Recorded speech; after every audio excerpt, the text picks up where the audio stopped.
All right, let's get into it. When you think about the person who had to fix Uber, one of the most controversial companies out there, you might picture a typical Silicon Valley type. But Dara Khosrowshahi, he's something else entirely. His story isn't really about business school tactics. It's about a journey that started with losing absolutely everything, and that is what made him the leader he is today. And this quote, this really gets right to the heart of who he is. I mean, on the surface, he's this huge American success story, right? But underneath it all, he's still deeply tied to the home he had to escape from as a kid. And that feeling that you're always a bit of an outsider, that part of your story is missing, that's the key. That's what we need to unpack to really get who he is. So, to really understand the CEO, you got to go back. You have to understand the boy, a boy who had a life of unbelievable privilege. And then, in a blink of an eye, it was all gone. I mean, just try to picture this for a second. Your family isn't just wealthy. They're one of the most powerful industrialist families in Iran.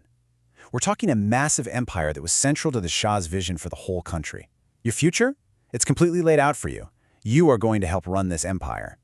That was Dara's reality. And then, it all just fell apart. And I mean fast. This wasn't some slow, gradual thing. Now, this was the sound of bullets ripping through their house.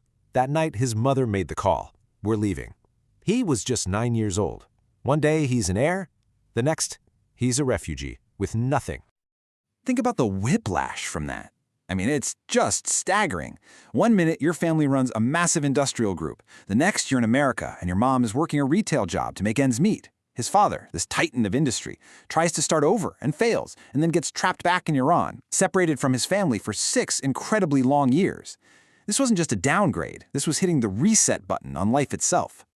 So you can imagine an experience like that, losing everything and having to start from zero, it's going to forge a pretty unique way of looking at the world. And that's exactly the perspective he brought with him into his career, which really kicked off with a kind of unexpected mentorship at an investment bank in New York.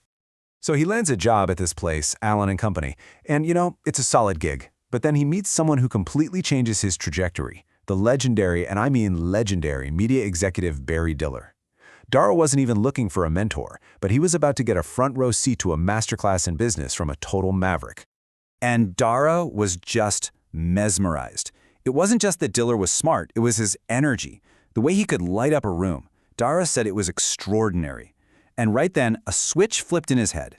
He decided, on the spot, if I ever get a chance to work for that guy, I'm taking it. Period. So, what was the biggest lesson he learned from Diller? It's this simple but profound idea. Fight the filter.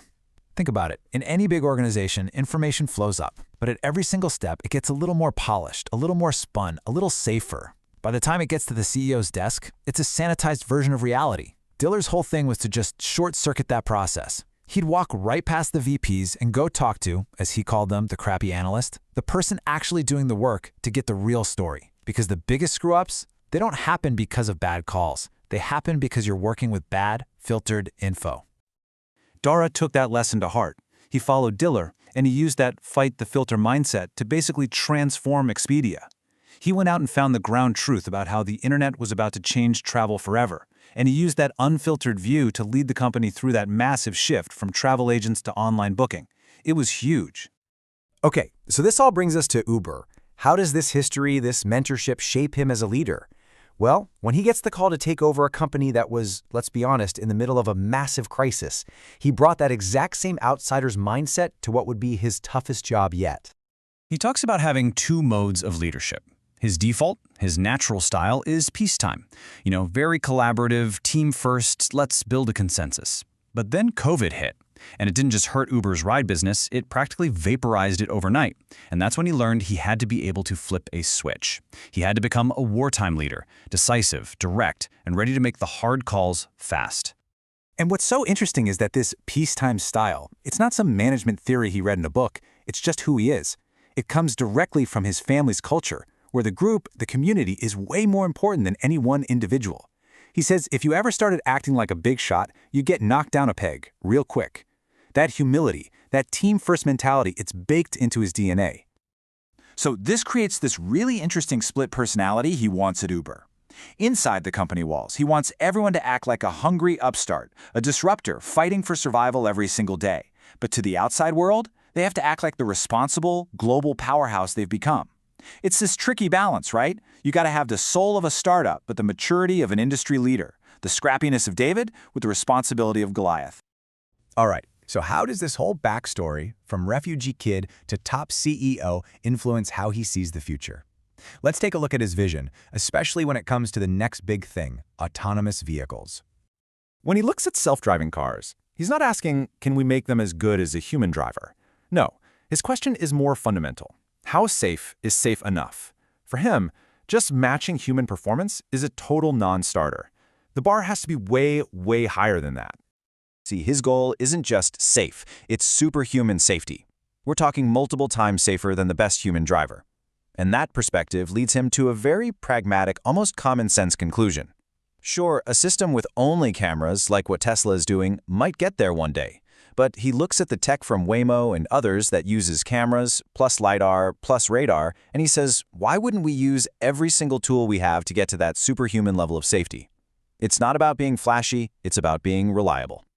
So, after all this, what are the big takeaways? Especially if you're out there trying to build something, trying to be an underdog in a world full of giants. What's his advice? Well, his biggest piece of advice kind of goes against everything you hear in business school. Everyone says, go after a huge total addressable market, a huge TAM. He says no, do the exact opposite.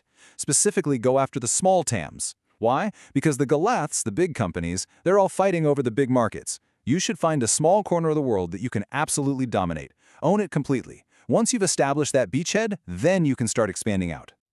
And for your own career path, his advice is so refreshingly simple and human.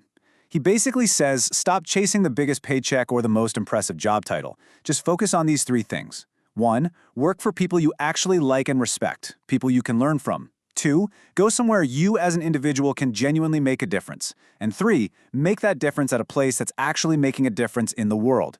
If you nail those 3, he says, everything else will fall into place. When you look at his entire journey, it really proves this idea of an outsider's advantage.